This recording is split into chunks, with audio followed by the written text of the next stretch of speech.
Alright, first big part is done.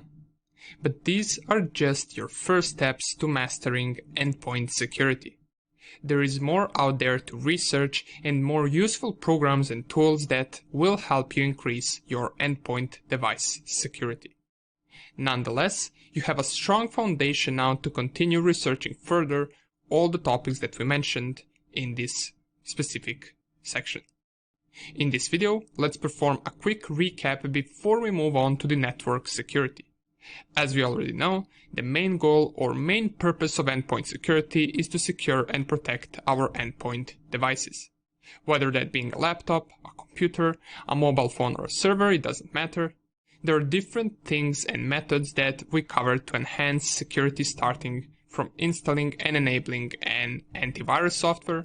We talked about default antivirus programs for Windows and Mac OS, and we also mentioned what other good antivirus softwares or endpoint protection softwares can you install and what benefit do they give you.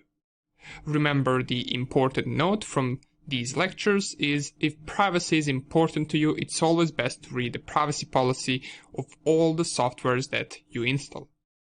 Another important topic that we talked about are host-based firewalls. We introduced ourselves to the default firewalls installed on all the systems from macOS to Linux and Windows. We saw how we can use IP tables and which commands can we run to filter traffic on Linux systems. My personal advice would be to dive deeper into IP tables since they are widely being used not just as a standalone software but also by various other tools and programs that control IP tables through their interface. We also saw the default Windows firewall, and we saw how to turn on the macOS default firewall in case we need it. Third important topic we mentioned were password managers. This is something 99% of us need if we want to keep our online accounts more secure. We saw an example of using KeePass, which is free to use password manager, and we saw how we can set it up with our online accounts. Plus, we talked about some other paid password managers that you can choose in case you want to level up your account security. And let's not forget the first topic that we talked about, which were browsers. Browsers are usually the things that we use the most on our endpoint devices, so it is important that we secure them the most. We talked about Brave browser, which has a bunch of different security and privacy settings that allow you to enhance your security online when visiting random websites. We also talked about more known browsers out there such as Firefox, Safari and Chrome, and how to enhance security in those as well. And few other things that we mentioned were how to discover malware on Windows systems and how to figure out where the unusual network connections are coming from.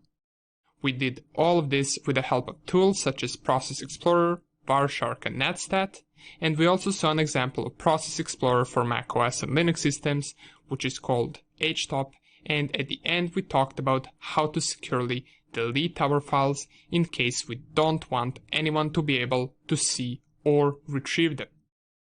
All of this in combination refers to endpoint security. But as I mentioned, this is only just the start, and you should dive deeper into each topic that we talked about even more in case that's what you're interested in. Let's also not forget another thing that we talked about before endpoint security, but that can affect endpoint security, which is social engineering. This can also present a danger to our endpoint device if we don't know what files are we downloading from the internet and if we plug in unknown USB devices to our machine, which can result in malware infecting it. These are all the things that we talked about already and that you should refer to whenever you want to secure a certain device. Nonetheless, we got one big topic behind us now and we're ready to dive deeper, perhaps into even more complex topic, which is network security.